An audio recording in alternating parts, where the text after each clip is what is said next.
தேர்தல் வந்தாலே போதும் ஏகப்பட்ட இலவச அறிவிப்புகள் வரும் இல்லையா? ஆனா இந்த இலவசம்னு சொல்றதுக்கு பின்னாடி இருக்கிற உண்மையான விலை என்னன்னு நாம எப்பவாச்சும் யோசிச்சு பார்த்திருக்கோமா? வாங்க, அத பத்தி தான் இன்னைக்கு பார்க்க போறோம். இந்த கேள்விக்கு பதில் தேட நாம ரொம்ப தூரம் போக வேண்டாம். நம்ம தமிழ்நாட்டுல நடந்த ஒரு சுவாரஸ்யமான விஷயத்தையே எடுத்து பார்ப்போம்.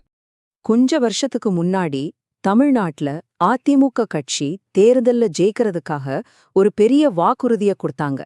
அவங்க வாக்குறுதி என்ன தெரியுமா? அரிசி ரேஷன் கார்டு வச்சிருக்கிற ஒவ்வொரு குடும்பத்துக்கும் ஒரு ஃப்ரிட்ஜ் இலவசம். அடேங்கப்பா, ஏற்கனவே இலவச டிவி, கிரைண்டர், ஃபேன்னு ஒரு பெரிய லிஸ்டே போயிட்டு இருந்துச்சு. இப்போ அதோட இதுவும் சேர்ந்துருச்சு. கேக்குறதுக்கு சூப்பரா இருக்குல்ல? வாக்காளர்களுக்கு இது ஒரு பெரிய ஜாக்பாட் மாதிரி தான். ஆனா இங்கதான் ஒரு முக்கியமான கேள்வி வருது. இதுக்கெல்லாம் பணம் எங்கிருந்து வரும்? இதுக்கு பதில் தெரியணும்னா நம்ம ஸ்டேட்டோட பட்ஜெட் பார்க்கணும். அது ஏற்கனவே ரொம்ப அழுத்தத்துல இருக்கு. சரி, அப்போ மாநிலத்தோட நிதி நிலைமை நிஜமாவே எப்படிதான் இருக்கு?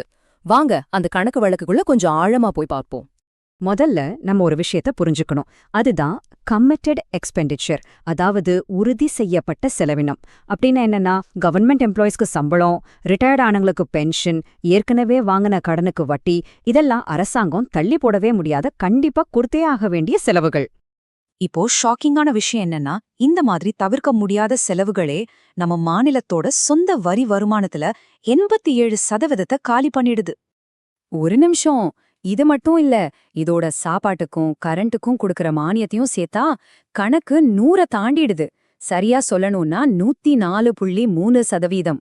அதாவது நம்ம அரசாங்கத்துக்கு வர்ற 100 ரூபாய் வருமானத்துக்கு 104 ரூபாய்க்கு மேல செலவு பண்ண வேண்டிய கட்டாயத்துல இருக்கிறாங்க. இங்க நம்ம கவனிக்க வேண்டிய முக்கியமான பாயிண்ட் என்னன்னா, இந்த ஃப்ரிட்ஜ் மாதிரி எந்த ஒரு புது இலவச திட்டத்தையும் அறிவிக்கிறதுக்கு முன்னாடியே அரசாங்கத்தோட கஜானா கிட்டத்தட்ட காலியா தான் இருக்கு. ஒரு பெரிய நிதி நெருக்கடியில தான் அவங்க இருக்காங்க. அப்போ இப்படிப்பட்ட ஒரு சூழ்நிலையில புதுசா ஆட்சிக்கு வர அரசாங்கம் எப்படி இந்த வாக்குறுதிகளை எல்லாம் நிறைவேற்றுவாங்க? அவங்க முன்னாடி பாத்தீங்கன்னா மட்டும் 3 வழிகள் தான் இருக்கு. ஒன்னு, ஏற்கனவே போயிட்டு இருக்கிற மத்த திட்டங்களுக்கு போற பணத்தை கட் பண்ணணும். ரெண்டாவது, மக்கள் மேல புதுசா வரி போட்டு வருமானத்தை அதிகப்படுத்தணும். இல்ல இது ரெண்டுமே முடியலையா, மூணாவது கடைசி ஆப்ஷன் இன்னும் அதிகமா கடன் வாங்குறது தான். இதுல முதல் ஆப்ஷன், அதாவது மத்த திட்டங்களோட பணத்தை குறைக்கிறது, அது நடக்கிற காரியமே இல்ல. ஏன்னா பட்ஜெட்ல ஏற்கனவே காசை பத்தல. இதுல போய் மக்கள் யூஸ் பண்ற சர்வீஸையோ மானியத்தையோ குறைச்சா அரசியல் ரீதியா பெரிய பூகம்பமே வெடிச்சிடும். சரி, அப்போ ரெண்டாவது வழிய பாப்போம். வருமானத்தை அதிகப்படுத்துறது. இது எந்த அளவுக்கு சாத்தியம்? இங்க பாருங்க, தமிழ்நாட்டையும் குஜராத்தையும் ஒப்பிட்டு பார்க்கும்போது ஒரு ரொம்ப இன்ட்ரெஸ்டிங்கான விஷயம் நமக்கு தெரிய வருது. பார்க்கறதுக்கு ஆச்சரியமா இருக்குல்ல?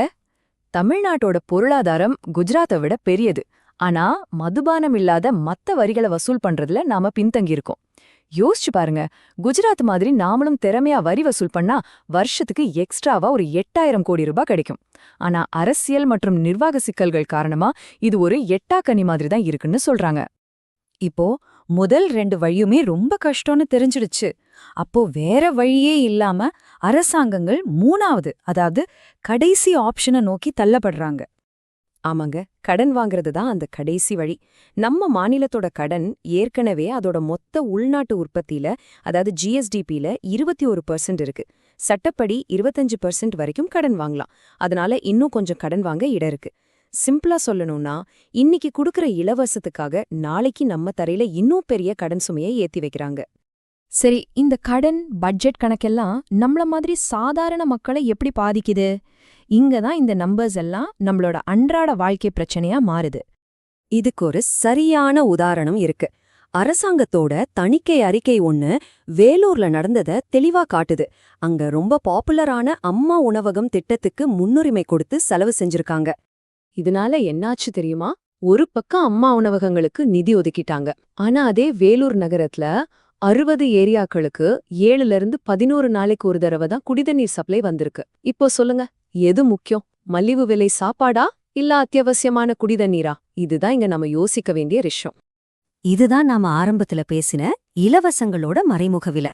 முன்னுரிமைகள் தவறாகும்போது குடிதண்ணீர் மாதிரி அடிப்படை சேவைகள் கூட பாதிக்கப்படுது.